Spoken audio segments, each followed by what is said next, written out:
Punjab school education board ਦੀ site ਤੇ ਤੁਹਾਡਾ ਸਭ ਦਾ ਸਵਾਗਤ ਹੈ। ਅੱਜ ਅਸੀਂ ਗੱਲ ਕਰਾਂਗੇ 11th ਕਲਾਸ ਦੇ ਸਬਜੈਕਟ ਰਿਟੇਲ ਦੀ, ਜਿਸ ਦਾ unit number 3 session number 4 topic ਹੋਏਗਾ ਅੱਜ ਦਾ techniques of closing a sale.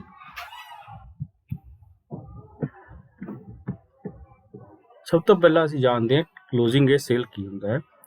Closing a sale, an important part of personal selling process, referred to completing a sale transaction.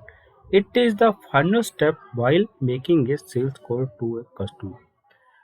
ਹੁਣ ਇੱਥੇ ਜੋ ਕਲੋਜ਼ਿੰਗ ਏ ਸੇਲ ਕਿਹਾ ਗਿਆ ਹੈ ਉਹ ਕਿਹਾ ਗਿਆ ਹੈ ਜਦੋਂ ਕਸਟਮਰ ਐਗਰੀ ਹੋ ਜਾਂਦਾ ਹੈ ਵਸਤੂ ਖਰੀਦਣ ਨੂੰ ਅਤੇ ਉਹ ਉਸ ਵਸਤੂ ਦਾ ਮੁੱਲ ਅਦਾ ਕਰ ਦਿੰਦਾ ਹੈ ਤੇ ਵਸਤੂ ਨੂੰ ਆਪਣੀ ਮਲਕੀਅਤ ਅੰਡਰ ਲੈ ਆਉਂਦਾ ਹੈ, ਉਸ ਨੂੰ ਕਹਿੰਦੇ ਹਨ ਕਲੋਜ਼ਿੰਗ ਏ ਸੇਲ। ਇਹ ਫਾਈਨਲ ਸਟੈਪ ਹੁੰਦਾ ਹੈ ਜਦੋਂ ਕਸਟਮਰ ਕੋਲ ਐਗਜ਼ੀਕਿਊਟਿਵ ਜਾਂਦਾ ਹੈ ਅਤੇ ਉਹ ਉਸ ਨੂੰ ਪੇਮੈਂਟ ਕਰ ਦਿੰਦਾ ਹੈ। ਪੇਮੈਂਟ ਕਰਨ ਤੋਂ ਵਸਤੂ ਨੂੰ ਗਾਹਕ ਖਰੀਦ ਲੈਂਦਾ ਹੈ। ਹੁਣ ਇਹਦੀ ਗੱਲ ਕਰੀਏ ਤਾਂ ਇਹਨੂੰ ਕਿਹੜੇ ਫੈਕਟਰਸ ਇਨਫਲੂਐਂਸ ਕਰਦੇ ਹਨ। ਸਭ ਤੋਂ ਪਹਿਲਾਂ ਹੈ ਸੇਲਸ ਪਰਸਨ ਪਰਸਨੈਲਿਟੀ। ਜੇ ਸੇਲ ਪਰਸਨ ਪਰਸਨੈਲਿਟੀ ਦੀ ਗੱਲ ਕਰੀਏ ਤਾਂ ਇਹਨੂੰ ਅਸੀਂ 3 ਭਾਗ ਦੇ ਵਿੱਚ ਡਿਵਾਈਡ ਕਰ ਸਕਦੇ ਹਾਂ: physically, mental and social. Sale person the personality ਸਭ ਤੋਂ ਜ਼ਿਆਦਾ ਇਨਫਲੂਐਂਸ ਕਰਦੀ ਹੈ ਕਸਟਮਰ ਨੂੰ ਜਦੋਂ ਉਸਨੇ ਵਸਤੂ ਨੂੰ ਪਰਚੇਜ਼ ਕਰਨਾ ਹੈ। ਫਿਜ਼ੀਕਲ ਪਰਸਨੈਲਿਟੀ ਕਿਹੜੀ ਹੁੰਦੀ ਹੈ? ਫਿਜ਼ੀਕਲ ਪਰਸਨੈਲਿਟੀ ਦੀ ਗੱਲ ਕਰੀਏ ਤਾਂ ਅਸੀਂ ਉਸਦੀ ਆਵਾਜ਼, ਉਸਦੀ ਨੀਟ ਅਪੀਅਰੈਂਸ ਅਤੇ ਉਸਦੀ ਹੈਲਥ, ਇਹ 3 ਚੀਜ਼ਾਂ ਫਿਜ਼ੀਕਲ ਅਪੀਅਰੈਂਸ ਦੇ ਵਿੱਚ ਸੇਲਸ ਪਰਸਨ ਦੀ ਪਰਸਨੈਲਿਟੀ ਦੇ ਵਿੱਚ ਹੋਣੀਆਂ ਚਾਹੀਦੀਆਂ ਹਨ। ਉਸ ਤੋਂ ਬਾਅਦ ਅਸੀਂ ਗੱਲ ਕਰੀਏ ਮੈਂਟਲੀ ਦੀ ਤਾਂ ਅਲਰਟਨੈਸ, ਕੌਨਫੀਡੈਂਸ, ਐਂਥੂਜ਼ਿਆਜ਼ਮ, ਆਬਜ਼ਰਵੇਸ਼ਨ, ਇਹ ਮੈਂਟਲ ਅਪੀਅਰੈਂਸ ਦੇ ਵਿੱਚ ਗੱਲ ਆ ਗਈ। ਮੈਂਟਲ ਪਰਸਨੈਲਿਟੀ ਦੀ ਗੱਲ ਆ ਗਈ। ਤਾਂ ਸੋਸ਼ਲ ਦੀ ਗੱਲ ਕਰੀਏ ਤਾਂ ਕਰਟਸੀ, ਕੋਆਪਰੇਸ਼ਨ, ਮੈਨਰਸ, ਅਪੀਅਰੈਂਸ, ਇਹ ਸਭ ਚੀਜ਼ਾਂ ਗੱਲ ਆ ਗਈ ਹੈ ਉਸਦੇ ਸੋਸ਼ਲ ਪਰਸਨੈਲਿਟੀ ਦੇ ਵਿੱਚ। ਇਹ 3 ਚੀਜ਼ਾਂ ਜੇ ਉਸਦੀ ਬੋਡੀ, ਉਸਦੀ ਮੈਂਟਲ ਦੇ ਵਿੱਚ ਹਨ ਤਾਂ ਇਹ ਕਸਟਮਰ ਨੂੰ ਸਭ ਤੋਂ ਜ਼ਿਆਦਾ ਇੰਪ੍ਰੈਸ ਕਰ ਸਕਦੀਆਂ ਹਨ।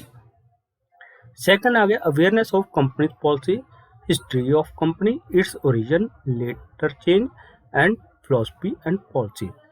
ਇਹਨਾਂ ਦੀ ਗੱਲ ਕਰੀਏ ਤਾਂ ਇੱਕ ਸੇਲਸ ਐਗਜ਼ੀਕਿਊਟਿਵ ਨੂੰ ਕੰਪਨੀ ਦੇ ਬਾਰੇ ਪੂਰੀ ਨੌਲੇਜ ਹੋਣੀ ਚਾਹੀਦੀ ਹੈ। ਕੰਪਨੀ ਕਦੋਂ ਬਣੀ, ਇਸ ਦੀ ਹੋਂਦ ਕਦੋਂ ਹੋਈ, ਇਸ ਦੇ ਹੋਂਦ ਕਰਨ ਵਾਲੇ ਜੋ ਹਨ CEO ਉਹ ਕੌਣ ਹਨ ਅਤੇ ਇਸ ਦੇ ਵਿੱਚ ਕਿਹੜੇ ਚੇਂਜਸ ਆਈਆਂ, ਇਸ ਨੂੰ ਕਿਸ ਨੇ ਪਹਿਲਾਂ ਪਰਚੇਜ਼ ਕੀਤਾ, ਉਸ ਤੋਂ ਬਾਅਦ ਇਸ ਦਾ ਨਾਮ ਚੇਂਜ ਹੋਇਆ ਤਾਂ ਕਿਉਂ ਹੋਇਆ, ਇਸ ਦੀ ਪਾਲਿਸੀ ਕਿਹੜੀਆਂ ਹਨ, ਇਸ ਦਾ ਹੈੱਡ ਆਫਿਸ ਕਿੱਥੇ ਹੈ। ਇਹ ਸਾਰੀਆਂ ਚੀਜ਼ਾਂ ਦੀ ਨੌਲੇਜ ਇੱਕ ਸੇਲਸ ਐਗਜ਼ੀਕਿਊਟਿਵ ਨੂੰ ਹੋਣੀ ਚਾਹੀਦੀ ਹੈ ਅਤੇ ਇਸ ਦੇ ਹੋਰ ਬ੍ਰਾਂਡਸ ਕਿਹੜੇ ਹਨ। ਜੇ ਇਹ ਚੀਜ਼ਾਂ ਨਹੀਂ ਪਤਾ ਹੋਣਗੀਆਂ ਤਾਂ ਉਹ ਕਸਟਮਰ ਦੇ ਅੱਗੇ ਆਪਣੇ ਆਪ ਨੂੰ ਪ੍ਰੋਪਰਲੀ ਇੰਪ੍ਰੈਸ ਨਹੀਂ ਕਰ ਸਕਦਾ, ਜਿਸ ਨਾਲ ਕਿ ਕਸਟਮਰ ਨਾਲ ਉਹ ਰਿਲੇਸ਼ਨ ਨਹੀਂ ਬਣ ਸਕਦਾ। ਇਸ ਤੋਂ ਬਾਅਦ ਗੱਲ ਕਰਦੇ ਹਾਂ ਅਸੀਂ ਪ੍ਰੋਡਕਟ ਇਨਫੋਰਮੇਸ਼ਨ ਦੀ। ਇਹਦੇ ਵਿੱਚ ਕੀ ਹੁੰਦਾ ਹੈ? Includes different model, size, weight, ingredient, packaging, quality, price, discount offer, benefit, replacement, after sale service। ਇਹ ਸਾਰੀਆਂ ਚੀਜ਼ਾਂ ਦੀ ਇੱਕ ਸੇਲਸ ਐਗਜ਼ੀਕਿਊਟਿਵ ਨੂੰ ਨੌਲੇਜ ਹੋਣੀ ਚਾਹੀਦੀ ਹੈ। ਉਸ ਨੂੰ ਸਭ ਤੋਂ ਪਹਿਲਾਂ ਇਹ ਨੌਲੇਜ ਹੋਣੀ ਚਾਹੀਦੀ ਹੈ ਕਿਹੜੀ ਵਸਤੂ ਵੇਚਣ ਲਈ ਕਸਟਮਰ ਕੋਲ ਜਾ ਰਿਹਾ ਹੈ ਤੇ ਕਸਟਮਰ ਦੇ ਦਿਮਾਗ ਦੇ ਵਿੱਚ ਕਿਹੜੀ ਵਸਤੂ ਹੈ, ਉਹ ਕਿਹੜੀ ਵਸਤੂ ਖਰੀਦਣੀ ਚਾਹੁੰਦਾ ਹੈ। ਉਸ ਨੂੰ ਆਪਣੀ ਹਰ ਇੱਕ ਪ੍ਰੋਡਕਟ ਦੀ ਨੌਲੇਜ ਹੋਣੀ ਚਾਹੀਦੀ ਹੈ। ਕਸਟਮਰ ਦੀ ਨੀਡ ਦੇ ਅਕੋਰਡਿੰਗ ਹੀ ਉਹ ਕਸਟਮਰ ਨੂੰ ਉਹ ਵਸਤੂ ਪਿਚ ਕਰੇਗਾ ਜੋ ਉਸਦੀ ਬੈਸਟ ਵਸਤੂ ਕਸਟਮਰ ਦੀ ਨੀਡ ਨੂੰ ਪੂਰੀ ਕਰਦੀ ਹੋਏਗੀ। ਸੇਮ ਉਹੀ ਗੱਲ ਹੈ ਕਿ need of customer, knowledge of prospective customer, he or she has to study in detail their buying behavior, likes, dislikes, nature and type of customer। ਇਹ ਸਾਰੇ ਚੀਜ਼ਾਂ ਇੱਕ ਸੇਲਸ ਐਗਜ਼ੀਕਿਊਟਿਵ ਨੂੰ ਪਤਾ ਹੋਣੀਆਂ ਚਾਹੀਦੀਆਂ ਹਨ। ਨੈਕਸਟ ਆ ਗਿਆ information on competing products, the knowledge of ability of the product and competitors in the market।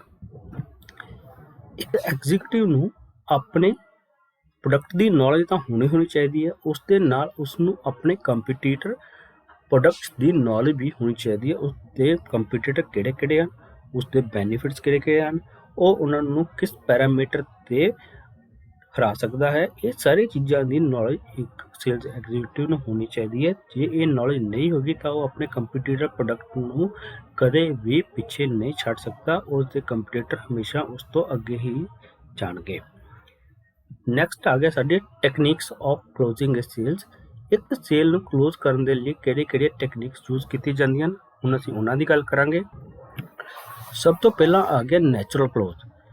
It is also called as ask for it clause. The sales associate has to be sure that customer does not sense that he or she is using a technique should appear as a natural development for the sales conversation.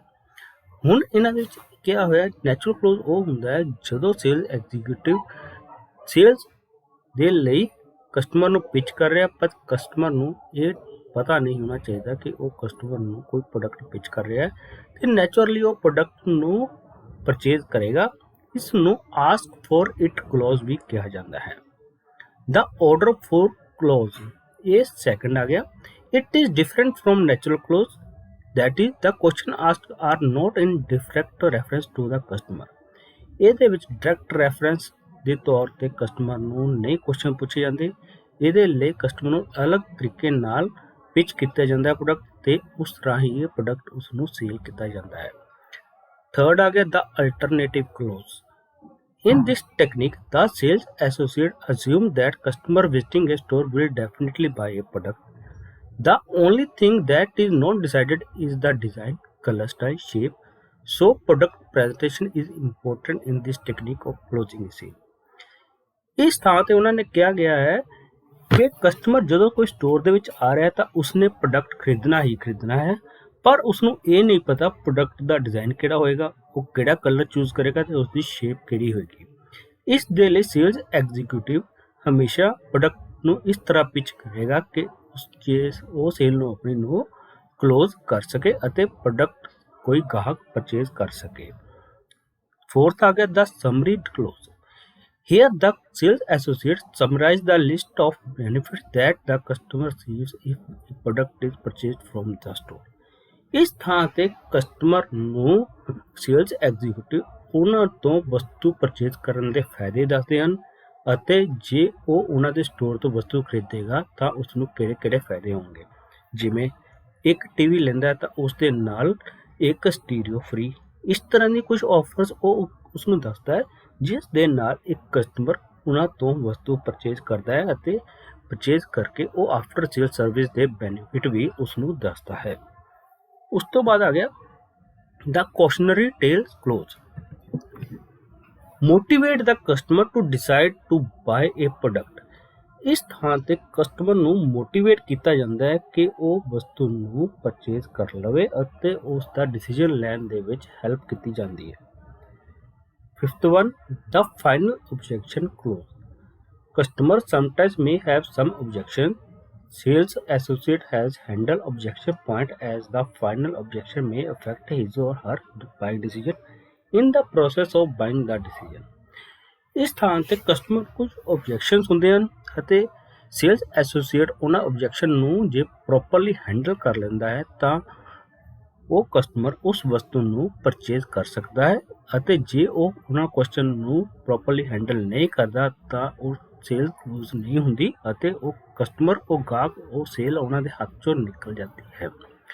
Sixth one the conditional sale close.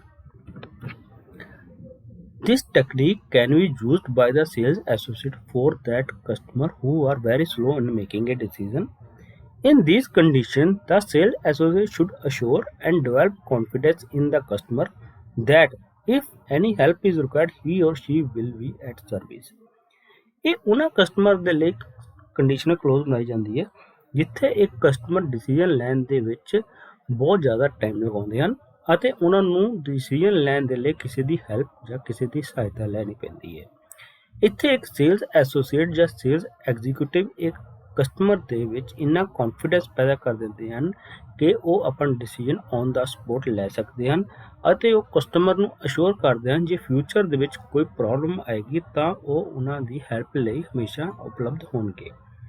Next one, seventh one, the lost sales approach. Different type of customer visit a store. Some come with the definite decision to purchase. Some may be inductive. Some may be develop objection to purchase in the end. The sales associate must not feel that he or she has lost sale with such type of customers. ਇਸ ਤਰ੍ਹਾਂ ਤੇ customer ਨੂੰ objection handle ਕਰਨ ਦੇ ਲਈ ਇੱਕ sales associate ਅਲੱਗ-ਅਲੱਗ customer ਦੇ ਨਾਲ ਡੀਲ ਕਰਦਾ ਹੈ। ਕਈ ਕਸਟਮਰ ਇਦਾਂ ਦੇ ਹੁੰਦੇ ਨੇ ਜਿਹੜੇ ਪਹਿਲਾਂ ਹੀ ਸੋਚ ਕੇ ਹੁੰਦੇ ਹਨ ਅਸੀਂ ਅੱਜ ਪ੍ਰੋਡਕਟ ਪਰਚੇਜ਼ ਕਰਨਾ ਹੈ। ਇਸ ਤਰ੍ਹਾਂ ਦੇ ਕਸਟਮਰ ਨੂੰ ਹੈਂਡਲ ਕਰਨਾ ਸੇਲਸ ਐਸੋਸੀਏਟ ਲਈ ਬਹੁਤ ਆਸਾਨ ਹੁੰਦਾ ਹੈ। ਉਸ ਤੋਂ ਬਾਅਦ ਕੁਝ ਇਦਾਂ ਦੇ ਆਉਂਦੇ ਹਨ ਜਿਨ੍ਹਾਂ ਦੇ ਲਈ ਪ੍ਰੋਡਕਟ ਪਰਚੇਜ਼ ਕਰਨਾ ਤਾਂ ਹੁੰਦਾ ਹੈ, ਪਰ ਉਹਨਾਂ ਦੇ ਮਾਈਂਡ ਦੇ ਵਿੱਚ ਬਹੁਤ ਜ਼ਿਆਦਾ ਓਬਜੈਕਸ਼ਨ, ਬਹੁਤ ਜ਼ਿਆਦਾ ਕੁਆਰੀਜ਼ ਹੁੰਦੀਆਂ ਹਨ। ਉਹਨਾਂ ਨੂੰ ਜੇ ਸੇਲਸ ਐਸੋਸੀਏਟ ਹੈਂਡਲ ਕਰ ਲੈਂਦਾ ਹੈ ਤਾਂ ਉਸ ਦਾ ਪ੍ਰੋਡਕਟ ਵਿਕ ਜਾਂਦਾ ਹੈ, ਅਤੇ ਜੇ ਨਹੀਂ ਹੈਂਡਲ ਕਰ ਪਾਉਂਦਾ ਤਾਂ ਉਹ ਕਸਟਮਰ ਉਸਦੇ ਹੱਥ ਵਿੱਚੋਂ ਨਿਕਲ ਜਾਂਦਾ ਹੈ। ਇਸੇ ਤਰ੍ਹਾਂ ਕਈ ਕਸਟਮਰ ਇਦਾਂ ਹੁੰਦੇ ਨੇ ਜਿਨ੍ਹਾਂ ਦੇ ਵਿੱਚ ਕੌਨਫੀਡੈਂਸ ਨਹੀਂ ਹੁੰਦਾ ਕਿ ਉਹ ਡਿਸੀਜਨ ਹੁਣ ਲੈ ਸਕਦੇ ਨੇ ਜਾਂ ਬਾਅਦ 'ਚ ਲੈਣਗੇ। ਇਹਨਾਂ ਸਾਰਿਆਂ ਨੂੰ ਲੈ ਕੇ ਜੇ ਉਹ ਸਮਰਾਈਜ਼ ਕਰੀਏ ਤਾਂ ਇੱਕ ਸੇਲਸ ਐਸੋਸੀਏਟ ਦੇ ਮਾਈਂਡ ਦੇ ਵਿੱਚ ਕਾਫੀ ਕੁਛ ਆ ਜਾਂਦਾ ਹੈ ਅਤੇ ਉਹ ਆਪਣੀ ਅਪਰੋਚ ਨੂੰ ਭੁੱਲ ਜਾਂਦਾ ਹੈ। ਇਸ ਤਰ੍ਹਾਂ ਦੇ ਅਪਰੋਚ ਨੂੰ ਨਾ ਭੁੱਲੇ, ਇਸ ਦੇ ਲਈ ਦਾ ਲੋਸਟ ਸੇਲਸ ਅਪਰੋਚ ਅਪਣਾਈ ਜਾਂਦੀ ਹੈ, ਜਿਸ ਦੇ ਨਾਲ ਇਸ ਸੇਲਸ ਐਸੋਸੀਏਟ ਦੇ ਮਾਈਂਡ ਦੇ ਵਿੱਚ ਹਮੇਸ਼ਾ ਕੌਨਫੀਡੈਂਸ ਬਣਿਆ ਰਹੇ। The last one is the assumption clause. The customer's manner, body language, or comments may indicate their decision that he or she made to buy a decision. ਇਸ ਤਰ੍ਹਾਂ ਤੇ ਜਦੋਂ ਕੋਈ ਕਸਟਮਰ ਇੱਕ ਸਟੋਰ ਦੇ ਵਿੱਚ ਜਾਂਦਾ ਹੈ ਤਾਂ ਉਸ ਦੀ ਬੋਡੀ ਲੈਂਗੁਏਜ, ਉਸ ਦੇ ਕਮੈਂਟ, ਉਸ ਦੀ ਕੁਆਰੀ ਤੋਂ ਇੱਕ ਸੇਲਸ ਐਸੋਸੀਏਟ ਨੂੰ ਅੰਦਾਜ਼ਾ ਹੋ ਜਾਂਦਾ ਹੈ ਕਿ ਉਹ ਵਸਤੂ ਪਰਚੇਜ਼ ਕਰੇਗਾ ਜਾਂ ਨਹੀਂ ਕਰੇਗਾ। ਇਹ ਸਭ ਸਾਡੀਆਂ ਗੱਲਾਂ ਹੋ ਗਈਆਂ ਟੈਕਨੀਕਸ ਟੂ ਕਲੋਜ਼ ਇਟ। ਇਸ ਦੇ ਨਾਲ ਹੀ ਤੁਹਾਡਾ ਸਭ ਦਾ ਬਹੁਤ ਬਹੁਤ ਧੰਨਵਾਦ। ਮੈਂ Karamjit Singh, government senior secondary school Adampur Jalandhar ਤੋਂ ਤੁਹਾਡਾ ਸਭ ਦਾ ਧੰਨਵਾਦ ਕਰਦਾ। Thank you.